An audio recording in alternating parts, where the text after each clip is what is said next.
Voodoo, like say, Lord, at the end of your be.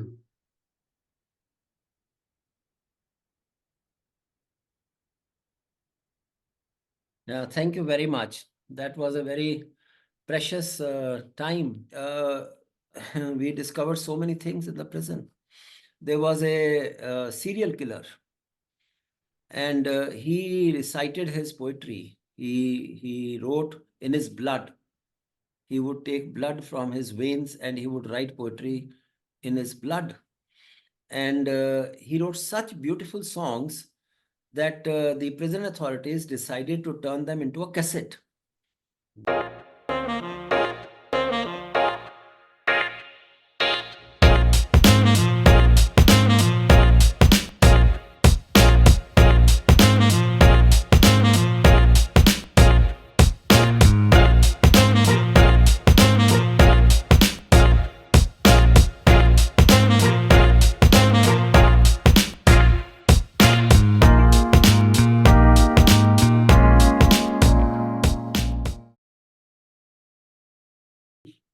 Be a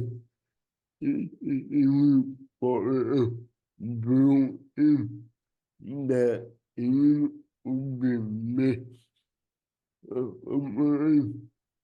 it was more like worldwide.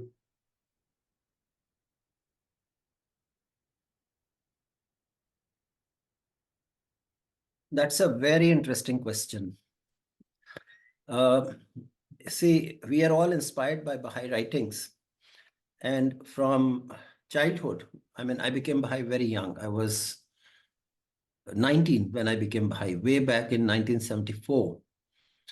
And my father uh, used to read the English classics and was very fond of English. And he taught me English, at times beating me.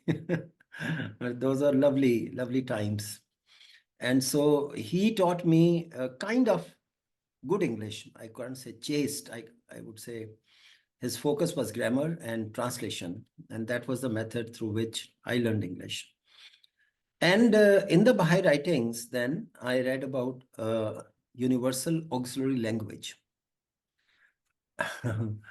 You would be surprised. In my MA, which was in 78 or 79, I met Dr. Jyoti here, who was a great expert, a fantastic teacher of linguistics, that is science of language.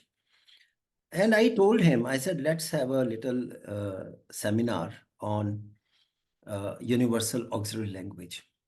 That must have been in 1980s, early 1980s, or before that, maybe. It was before that, actually. And Dr. Jyoti said, what? You want to talk about a universal auxiliary language? He said he couldn't speak more than 2 minutes on the subject. And as a young Baha'i, I thought, my God, we have so much on English. I mean, in universal auxiliary language in the Baha'i writings. Any Baha'i could speak for half an hour, 1 hour. There is so much. As I grew, I went into English learning and English teaching.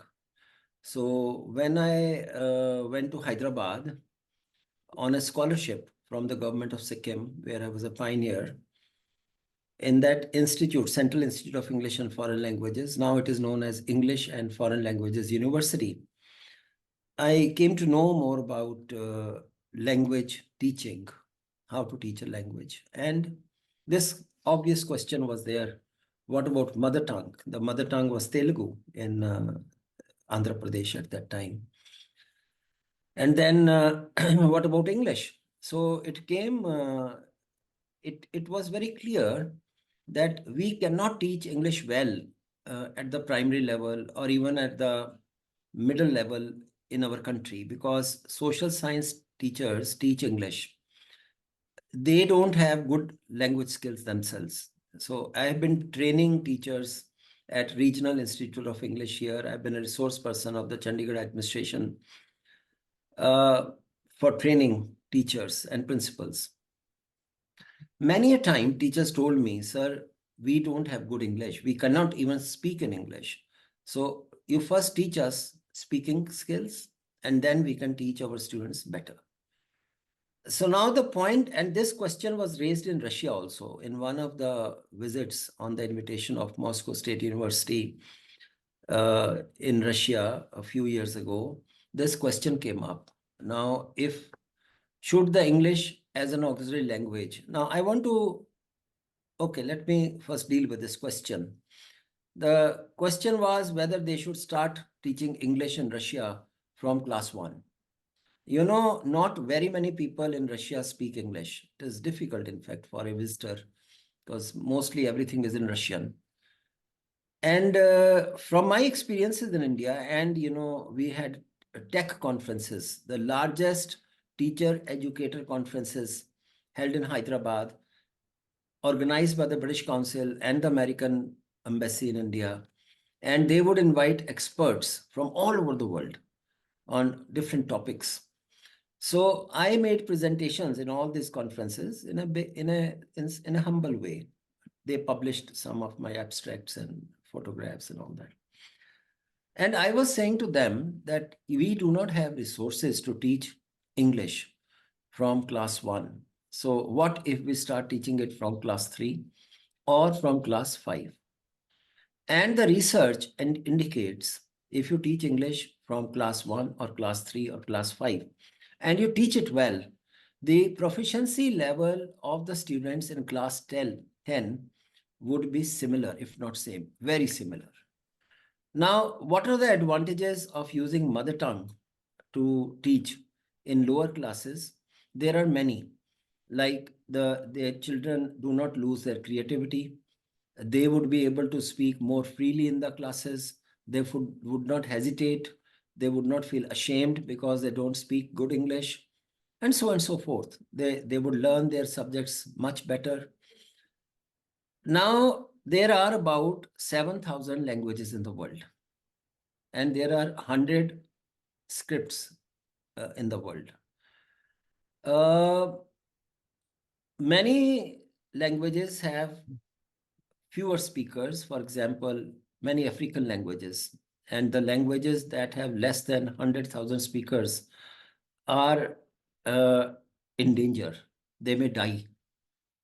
So out of 7,000, maybe 2-3 languages could die because big languages like English, Spanish, Chinese, they overtake those small languages, and people start associating themselves with the big languages for many reasons. Because of the military strength of USA, because of economic power of USA, because of colonial past. And this could result in forgetting their own mother tongue and its death. We call it language death. Now, to summarize it, if I were to say, number one, we do not know at the moment in the world whether English would be the universal auxiliary language.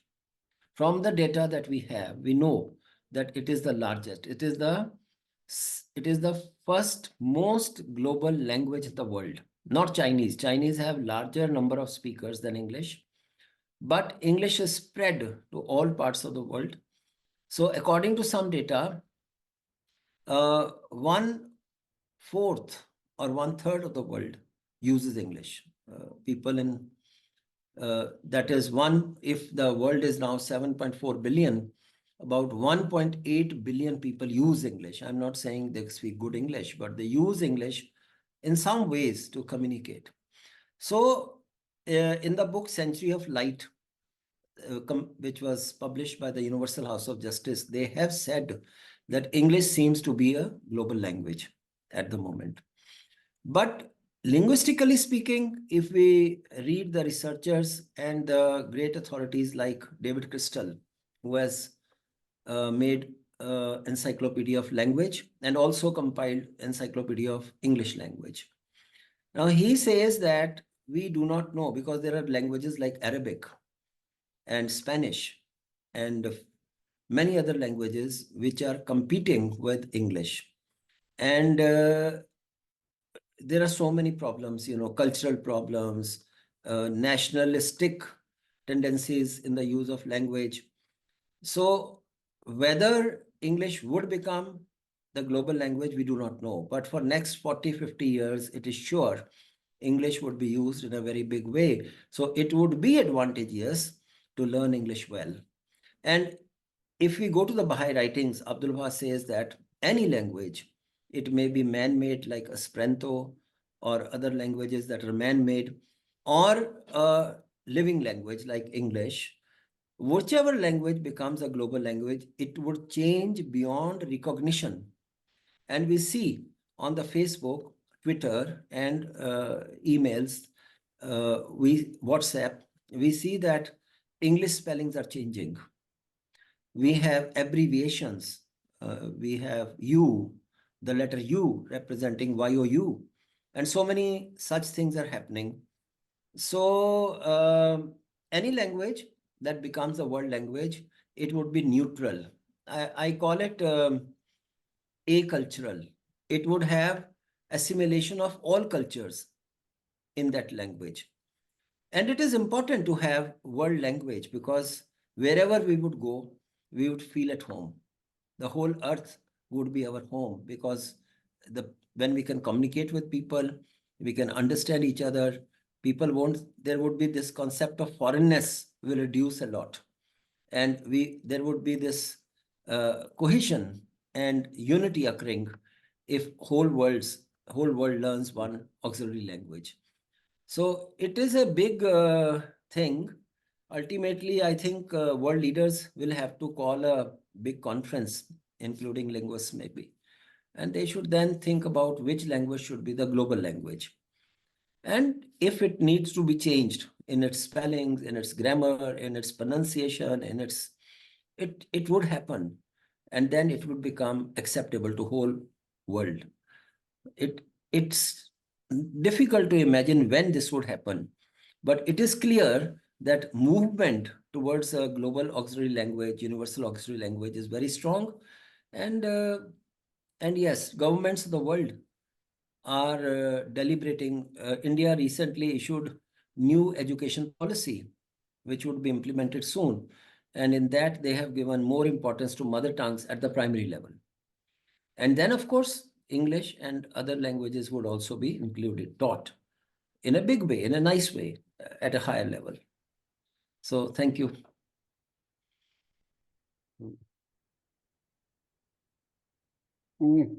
Improve our English gem woman the of O English book life it is but but English so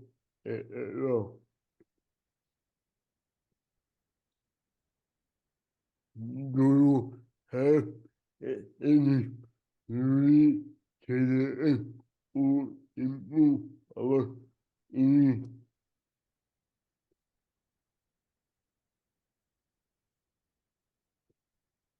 I think a very interesting question. Yeah, from years of teaching English, I think that using the language while learning it is very important. So for me, also the professors in the world, the editors of English language teaching journals, they feel that the learners should first focus on learning basic English. Basic English means, present tense, the use of present tense and the use of past tense, and also some simple vocabulary. And then they should use that in their day-to-day life. Now, where they can use, if there is no English environment, for example, a country where only Arabic is spoken, or only where, Russian is spoken or Chinese is spoken. Now, learners there would have less exposure and they would have less opportunities to use the language.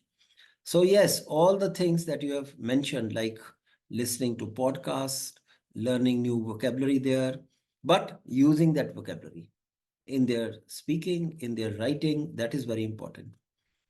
They may not learn a number of words. You see, one should not be overawed by the English dictionary. How many words are there? No.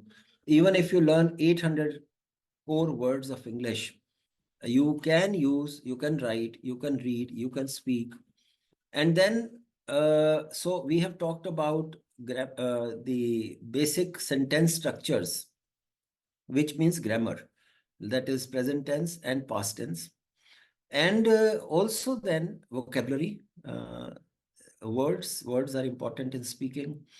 And then, reading also enhances your vocabulary, enhances your speaking. When you read a lot, you learn a lot, and then you can put it into active use of the language. So reading helps. And of course, now we have a lot of TV channels which are which are broadcasting in English. But problem with English is that there are many varieties. So if you listen to an Australian channel, they would have slightly difficult and different pronunciation. It's the same way with American pronunciation and American movies. More difficult to understand even for a native English speaker from England. Their pronunciation and their vocabulary and their way to speak is different than the Americans or the Australians or the Africans or the Chinese. They all speak English, or the Indians. But we have our own accent. We cannot get rid of that. We have our own language structure, which is very difficult, which has to do with our mother tongue. That is at the back of the brain when we speak. And it mixes with the English structure. And so a lot of complexities are there. So in short, yes, I am using the word use. Using a little what you learn every day would help you to become a good speaker, good user, I would say, good user of the language very soon. I talked about 800 words. I talked about some, let's say some 20, 25 structures to begin with, sentence patterns. And then maybe one, I mean, if you are learning words, also learn their pronunciation. Pronunciation is very important. So these things would help. And of course, if you are in a class, then it is much better. You can, make friends with the students who would like to learn English with you. And you all chat in English. You all share resources that are on YouTube or that are on internet or that are on television. American radio programs have a portion where they teach English, where they speak English slowly, and you can practice with them. Then there are also BBC English teaching programs freely available on the internet. They also, through stories and news, they also teach English through the news. They play a piece of news and then they analyze it, its sentence patterns, grammar, its vocabulary, and the way it is spoken. So lots of resources, unlimited resources to learn English are there. And the thing is, you have to be keen observer. You have to make a lot of efforts. And once you master the basic English, other Englishes will come. For example, vocabulary related to your own profession or structures according to your job. They would be easy to learn. If you have the core English, the basic English, then you can speak on any subject comfortably with a little practice and knowing words from your own field and topics from your own field, which would have a particular vocabulary and particular structure, then you can use it very easily. So learn the core English first and then use it, and then go on to the more technical forms according to your need. That's what I would recommend. I was listening to your letter if more of you mentioned you did a seminar about video in the mirror.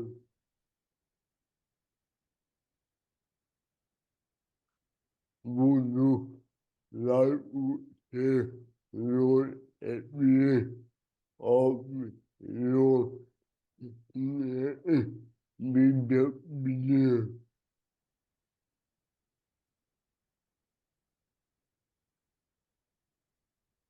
Yeah, thank you very much. That was a very precious time.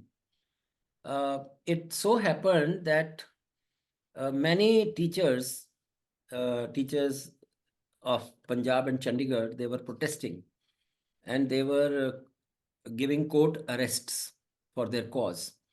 So I was the vice president of the Punjab and Chandigarh College Teachers Union, some 4,000 in number.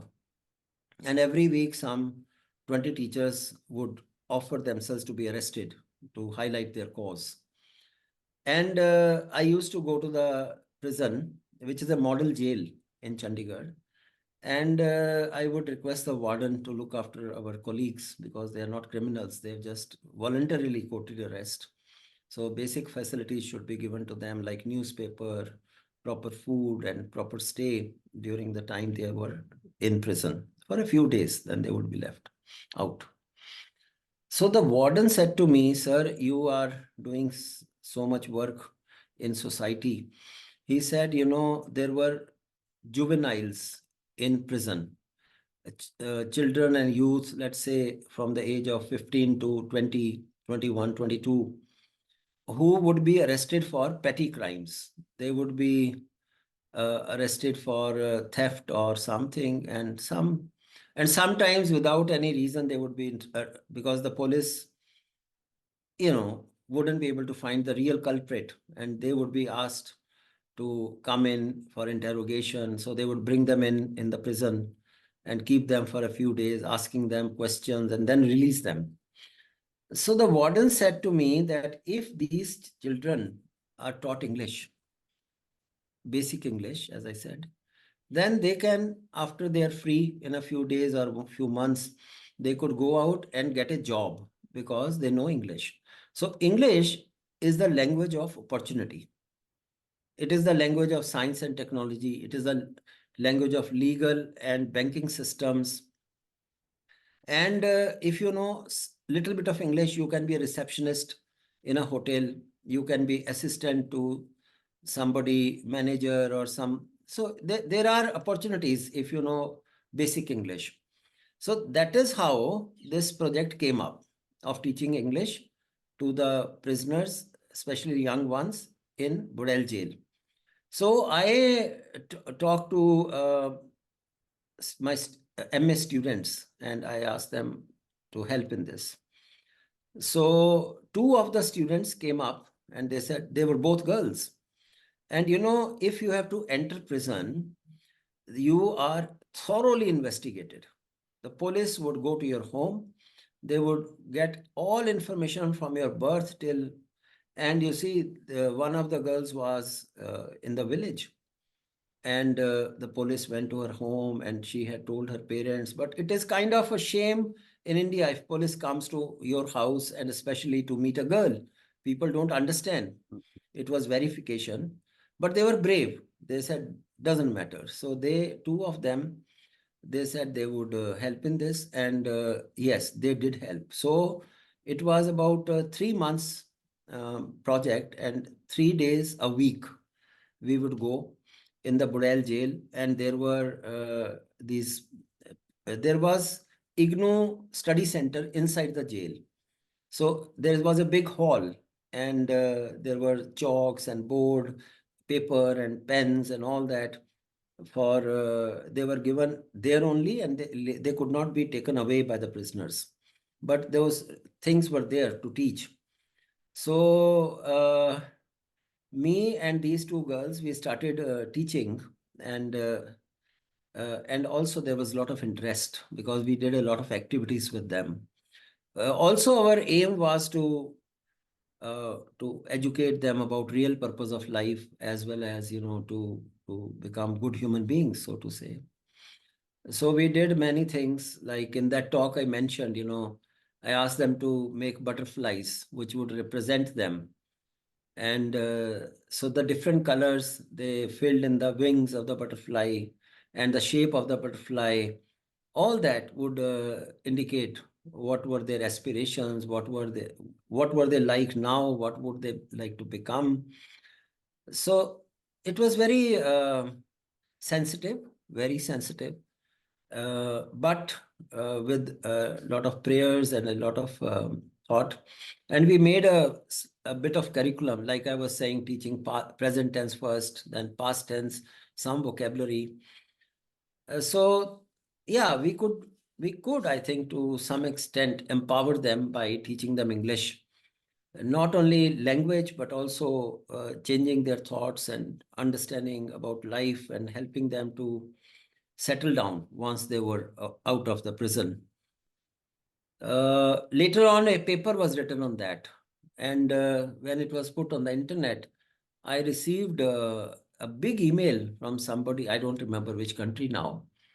And she said that this was a very rare experiment because teaching English is there in schools, universities, colleges all over the world. But teaching English to prisoners, she said it was very insightful. And they liked the paper that we produced from that research. in the same body being would be more than and hard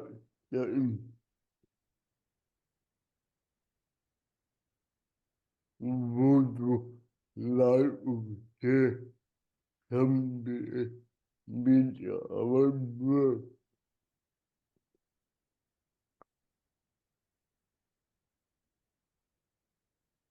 Yeah, so for example, one of the butterflies they made, one of the persons made was dark in color, black, and it had some white spots on the wings. It was black, and so I asked, what did it represent? So he said, life is very dark in the prison. And sometimes in the room, there is some light that comes through a small window, and that is precious. So he said the wings represented the present state, his present state, where the life was dark, and also the some light. So some hope was expressed through those white dots or white things. Another one was yellow wings. And so I asked the person, I said, what does it represent? And he said he had been kind of cut off, aloof, and self-centered, and he didn't want to interact with anyone. But he learned that interaction is very important, consultation is very important. So he said he would make more friends. Yellow represents friendship, represented to him also, friendship. And he said, so he would be more social, and he would participate in the societal activities to help others, to serve others, and to be more loving and kind. And one more I would tell you, the last one, for example, it was pink wings, reddish pink wings, and multicolored. So I said, so why so many colors and why this? So he said, he had a girlfriend. He said he would like to go out and meet her, and so that pink and red represented love to him. And many colors means they would do many activities when they meet. And so what would be the conclusion? The conclusion, I think, was clear to them because we explained this with the help of the evolution of the butterfly. You see, the butterfly, I think in the beginning is a caterpillar. It's kind of an insect which can just walk a little and cannot move much. And it is like the child, the child cannot move much, and it needs a lot of help. And then there is growth, and pupa is there, not very handsome, not very beautiful, but it is growing. And then the butterfly comes. Now, the butterfly stage is, you see, the caterpillar can hardly walk, whereas butterfly can fly in the unlimited sky. It has no limits. So human life is like that. If we, during our stage of childhood, we learn, we study, we grasp, we are in touch with the divine writings, then, our life would, then we would have a straight path to follow, and we would become a butterfly which would fly in the unlimited space. And I gave them another further elaboration of this. I said, in the world today, because I have visited many countries, almost 30 countries. So I said, we are really like butterflies, because now we can fly. We can fly to America, we can fly to Russia, we can fly to China, we can fly anywhere in the world. So if our education preparation is good, so this all gave them very positive thoughts. I think uh, we discovered so many things in the prison. There was a serial killer, and he recited his poetry. He wrote in his blood. He would take blood from his veins and he would write poetry in his blood. And he wrote such beautiful songs that the prison authorities decided to turn them into a cassette. Like, we have these commercial or professional cassettes where people like to listen to these songs, film songs, and like that. Very, very, when we used to have Independence Day in the prison or Republic Day in the prison, so they would ask him to perform and sing. So it's not that prisoners are bad people and all, it is circumstances plus lack of education, lack of guidance.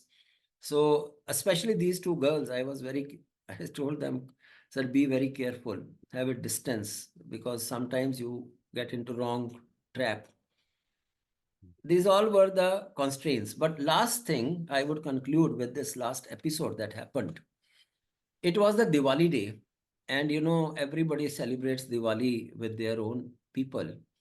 In the evening, especially, there is a puja time, and people are there at home, say, let's say 5 onwards, 6 onwards, 5, 6 onwards. But 5:36, we were in the prison on Diwali day. And we distributed sweets to the prisoners, fruit to the prisoners. And I spoke to them a little bit about, the aims of life.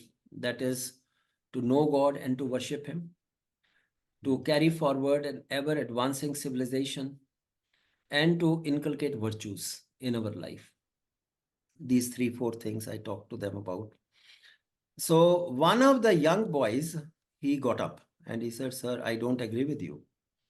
He said, I'm sorry to say this, but this is what he said. He said, the police are the worst criminals. And he even blamed judiciary. He said, they are even more bigger criminals. He said, they would catch him every time there was a petty crime in the city, and he was not a part of that crime. He said only once he stole because he needed that money very badly for some reason. Maybe the people were sick at home or whatever reason, it was urgent and he stole. But never after that. But every time, he said, they would catch him and bring him to the prison, which was not his crime, but they would catch him to show they have solved the crime. So then I was a bit shocked and I said, well, we have told you what we have experienced. This is our experience, and the divine guidance.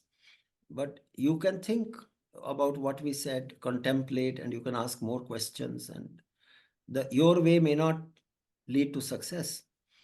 So he had said that he would become the biggest criminal, the greatest criminal, because he said all of them were criminals, and the greater criminals have much better life. That is what his perception was. At that point of time, one Sardarji, Sikh gentleman, who was, I think, 40s, 45, he got up and he said, we had uh, an examination in prison, which we conducted through another organization. That is peace examination based on Mahatma Gandhi's teachings. And we showed them also 3 films. So he said that, through prayers, through talks, through this course on Mahatma Gandhi and his life, because Mahatma Gandhi was in prison for a very long time.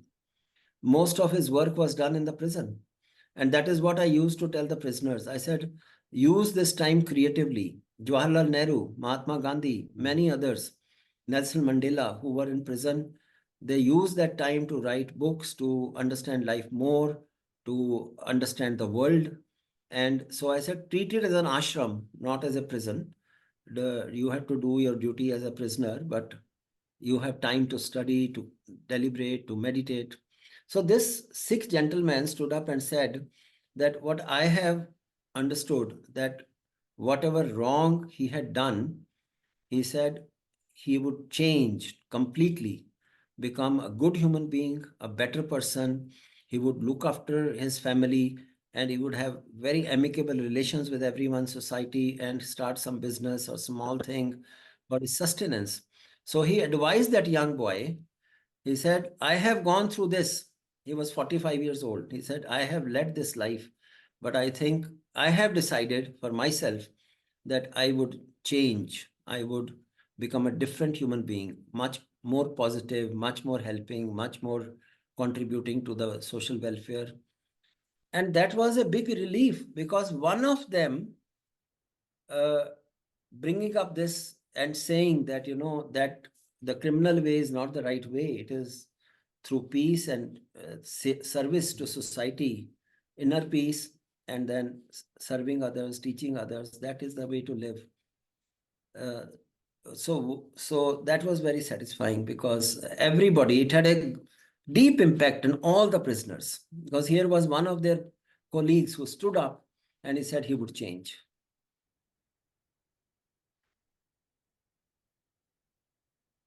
I would like to mention that I really who cannot be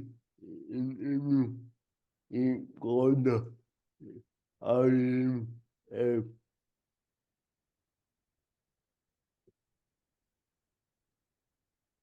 power your experience in me in the in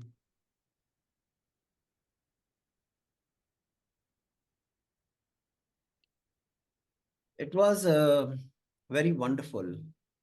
And science and technology has helped us so much to communicate easily, in a focused manner, and purposefully. And the greatest scientist of the world, at one stage, he could not speak, he could not yeah communicate with his family, and he was connected to the computer. He was all the time connected through the computer, yeah and he could write, he could communicate, he could convey, and he could share his great research that he did in the world in this way. So this app yeah is the great app, and there was seamless communication, very useful for conversation and communicating one's thoughts and ideas. And thankfully, science is helping us, everyone, because we have all our challenges. It is not physical. We have so many other yeah challenges, emotional, spiritual.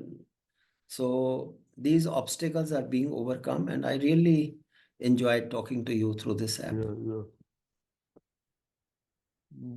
That I don't have enough work to thank you for your life.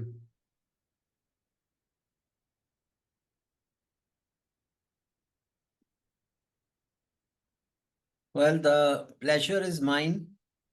Uh, we had such an interesting conversation on many topics, and I hope your viewers would be happy, or if they have questions, we can further follow them up in other videos. So while concluding, I would like to talk about Dr. Munjay a little more, and this is his book, which says the whole world is but one family.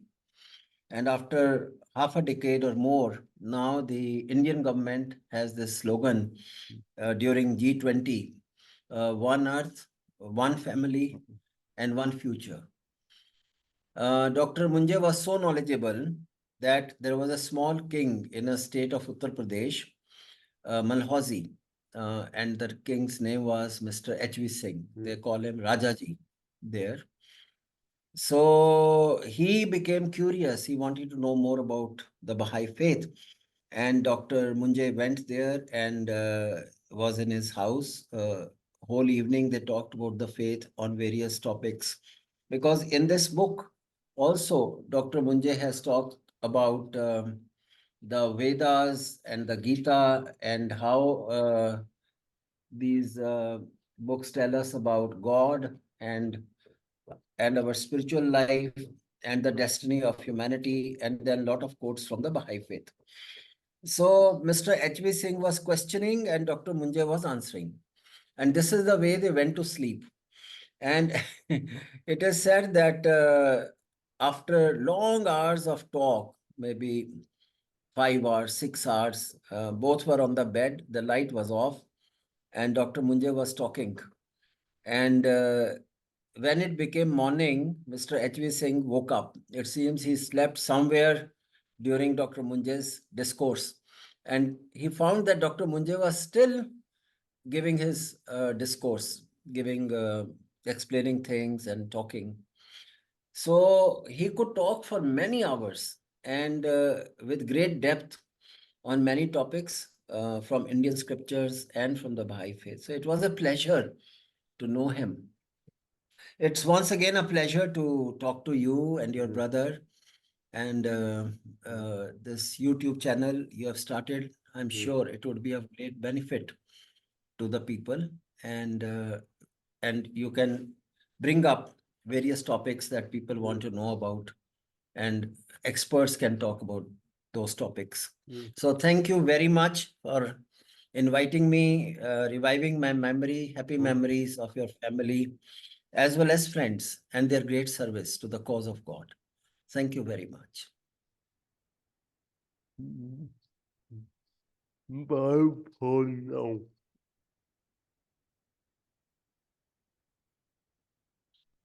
Thank you. Thank you very much. Goodbye. Bye.